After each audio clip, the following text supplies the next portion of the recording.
مگر خود اپنے ہاتھ میں نہیں رہتا. مشکل ترین مخلوق ہے، مجہول ترین مخلوق ہے.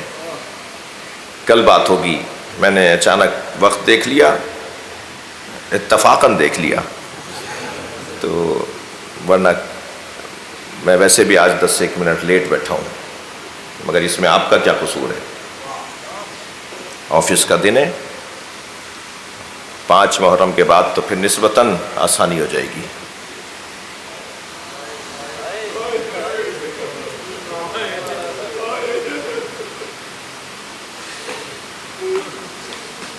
انسانوں کی انجمن ہے جسے کربلا کہا جاتا ہے. اور انسان بھی کون؟ انسان اکمل.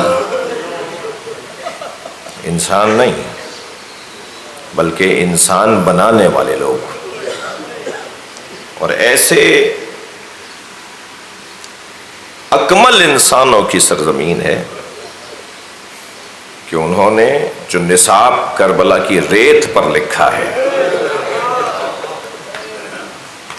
وہ نصاب قیامت تک مجلسوں کی صورت میں بہتر انسان بنانے کا ذریعہ ہے. یہ مجالس انسانوں کو بہتر انسان بنانے کا ذریعہ ہے. ہم سب کو واعظ کی ضرورت ہے میرے عزیزوں، ہم سب کو نصیحت کی ضرورت ہے.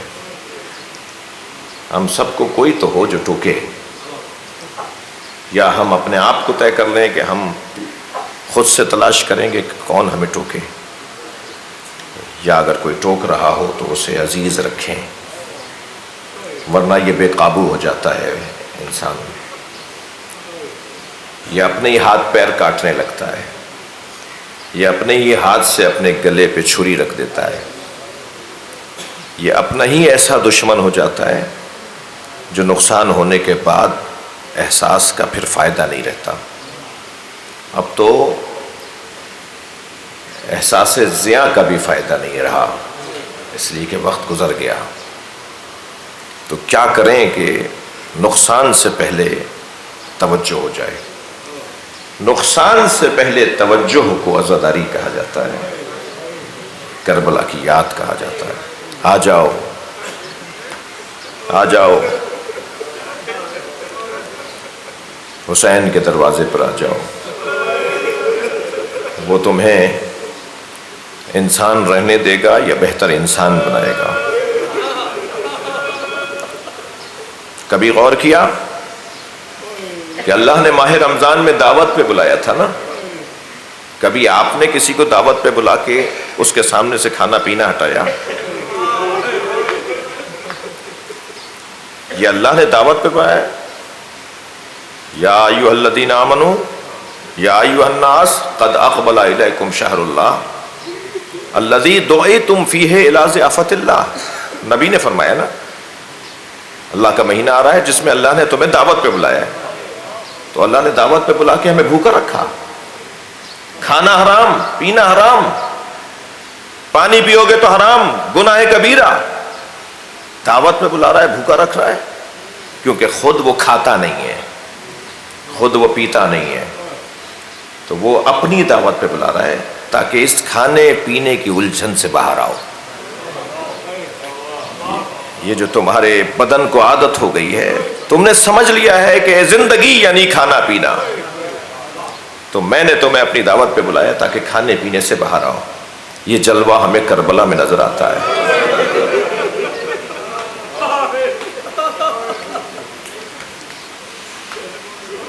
دیکھیں، اسلام کا ایک ظاہری جلوہ ہے اور اسلام کا ایک حقیقی پہلو ہے. اس ظاہری جلوے کا تقاضا تھا کہ پانی کے حصول کے لیے کوشش کی جاتی، پانی کے حصول کی کوشش کی جاتی. یہ اسلام کا ظاہری جلوہ ہے. اگر ایسا نہ کیا جاتا تو جو ظاہر داری پر مصروف ہیں، جو ظاہر بین ہیں، جو اسلام کو صرف ظاہر دیکھتے ہیں اس کا، وہ کہتے یہ کیا کیا، یہ کیوں کیا، رنگ ہی بدلا ہوا ہوتا. مگر حسین پانی کو نہیں ترسے.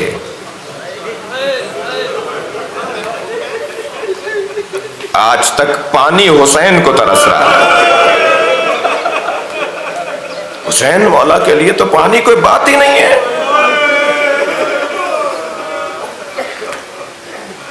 ایک روایت میں نے ایک بزرگ سے، ایک اللہ کے مقرب، ایک متقی عالم سے سنی، اور آیت اللہ سیستانی سے جب کسی نے پوچھا کہ مصائب کے بیان میں بعض اوقات ایسا ہوتا ہے کہ روایت صحیح ہے یا نہیں، مستند ہے، یہ کیا ہے، ہم کون سے مصائب پڑھیں اور کون سے نہیں پڑھیں، بعض اوقات لگتا ہے کہ ان کی سند نہیں ہے، یہ معتبر نہیں ہے. تو انہوں نے ایک قاعدہ دیا ہے، 4-5 قاعدے دیے ہیں کہ ان قاعدوں کے مطابق مصائب پڑھا کرو. ان قاعدوں میں ایک قاعدہ یہ دیا ہے کہ مسموعات اتقیاء کو پڑھ دیا کرو. یعنی جو متقی علماء نے مصائب پڑھے نا، انہیں اگر تم نے یہ سوچ کر کے ایک متقی عالم نے پڑھے ہیں، ایک پرہیزگار عالم نے پڑھے ہیں، تو اس کو پڑھ دیا کرو یہ سوچ کر کے انہوں نے کہیں یقیناً دیکھا ہوگا، اگر تمہیں نہیں ملی سند اس کی.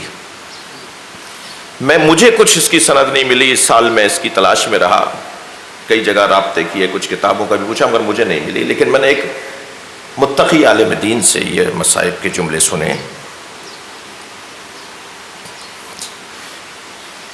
کہ جب امام حسین نے اپنے گھوڑے سے اپنی پیاس کا اظہار کیا نا، مکالمہ کیا، بات کی اس سے، تو گھوڑے کو ایک جلال کی سی کیفیت ہوئی، اور امام کے ذوالجناح نے ایک پتھر پر پیر مارا. اجرکم اللہ. تو پتھر ٹوٹا اور اس سے چشمہ ابلا.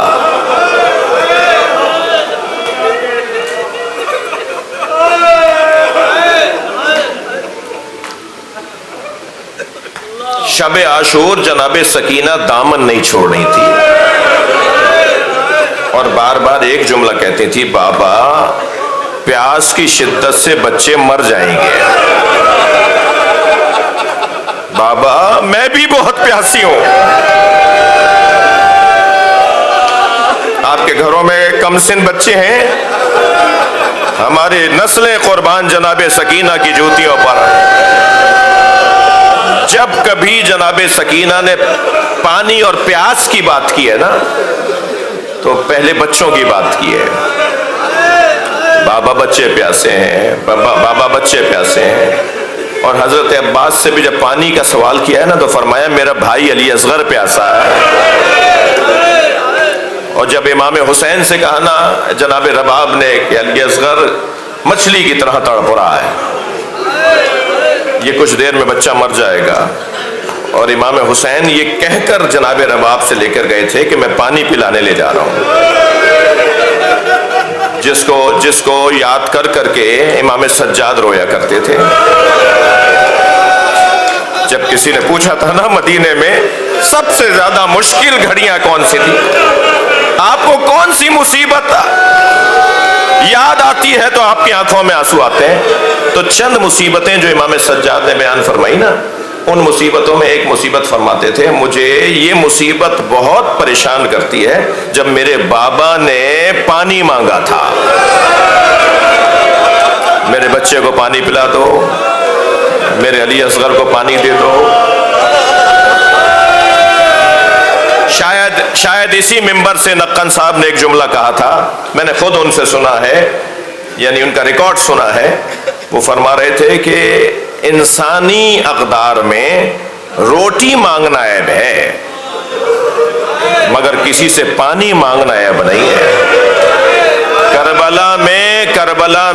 کربلا میں بچے بھوکے بھی تو تھے، مگر قربان جائیں جناب سکینہ پر، کربلائی بچوں پر. کہیں نہیں ملتا کہ بچوں نے آواز لگائی ہو الجو الجو، ہمیں بھوک لگ رہی ہے، ہمیں بھوک لگ رہی ہے. کسی بچے نے یہ آواز نہیں لگائی. ہاں مگر کہا العطش، العطش، ہمیں پیاس لگ رہی ہے، ہمیں پیاس لگ رہی ہے. جب جناب سکینہ نے فرمایا نا بابا بچے پیاس کی شدت سے مر جائیں گے، تو بی بی کو امام حسین خیمے کی پشت پہ لے گئے اور ایک پتھر ہٹایا تو تازہ پانی ابلنے لگا، چشمہ ابلا. اب آپ سوچ سکتے ہیں کہ پیاسا بچہ تازہ پانی دیکھے تو اس کا کیا حال ہوگا؟ فوراً جناب سکینہ کے قدم بڑھے. بڑھتے ہوئے قدم امام حسین نے دیکھے تو آواز آئی نانا کی امت کی بخشش نہیں ہوگی. سکینہ اگر تم نے پانی پی لیا امت مصطفیٰ کی بخشش نہیں ہوگی.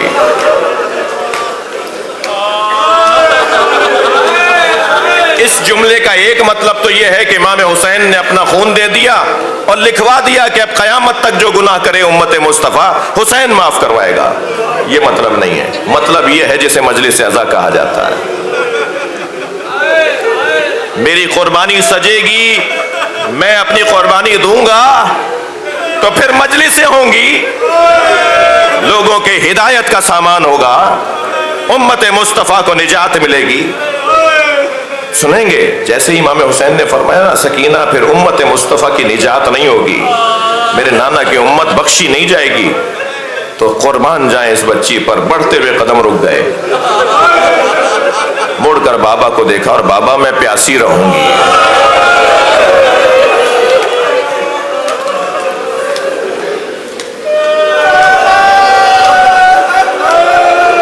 امام حسین کربلا کے میدان میں بہت سے لوگوں کو قتل کرتے کرتے چھوڑ دیتے تھے.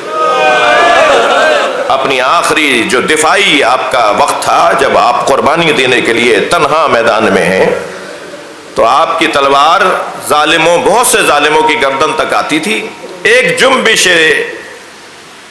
جنبش شمشیر پر اس کی گردن اڑا دیتے، مگر امام تلوار کھینچ لیتے تھے، اسے جانے دیتے تھے. ایک شخص نے اس منظر کو جب بارہا دیکھا تو جس طرف امام آ رہے تھے وہ امام کے سامنے گھوڑے پر آیا اور آواز دے کر کہنے لگا اے حسین تم لوگوں کو مارنے سے ہاتھ کھینچ لیتے ہو، میں نے بہت سے لوگ دیکھے ہیں جو تمہارے ہاتھوں مر جاتے مگر تم چھوڑ دیتے ہو، آخر سبب کیا ہے؟ تو امام کبھی کسی کا سر اڑا رہے تھے، کبھی کسی کو اپنا دفاع کرتے تھے. اسی کیفیت میں اسے جواب دے کے کہا ان کی نسلوں میں مومن آنے والے ہیں. کیا ہدایت کا نظام ہے! اجرکم اللہ، اجرکم اللہ. گریہ ہو گیا عزادارو، آپ کی آنکھوں میں آنسو آ گئے. مجلس مکمل ہو گئی. میرا بیان کا تقاضا ہے کہ آج 3 محرم ہے.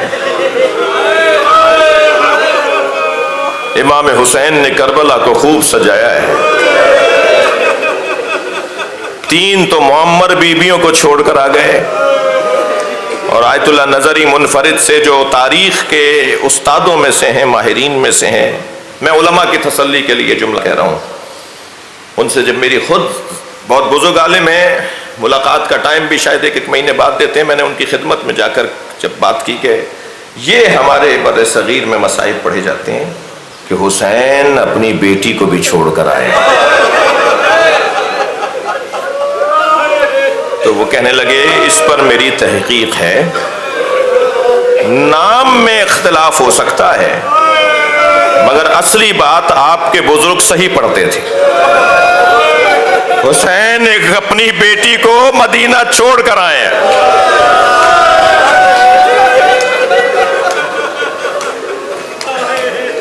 اب آپ اس تصور میں جائیے، حسین مولا کی ساری بیٹیاں تو کربلا میں ہیں، جس بیٹی کو مدینہ چھوڑ آئے اس کا کیا حال ہوگا؟ اور جب قافلہ مدینے سے جا رہا ہوگا تو وہ کیا کر رہی ہوگی؟ بزرگ علماء نے ان جملوں کو پڑھا ہے کہ جب بیویاں محملوں پر بیٹھ رہی تھیں تو جناب فاطمہ صغرا علی اصغر کو گود میں لیے ہوئے تھیں کہ جب اماں رباب مانگیں گی کہ اب مجھے دے دو تو میں اپنے بھائی کو ماں کی گود میں دے دوں گی.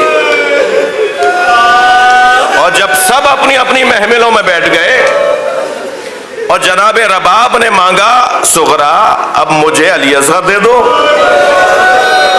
تو بچہ ماں کی گود میں نہیں جاتا. بھائی جو رونے آئے ہیں اپنی آوازوں کو آزاد کریں گے. میں 2 جملے بس کہوں گا. بہت مانگا جناب رباب نے مگر علی اصغر ماں کی گود میں نہیں آتا. آگے بڑھ کر جناب زینب نے مانگا. یہ بچہ پھوپھی کی گود میں نہیں آ رہا.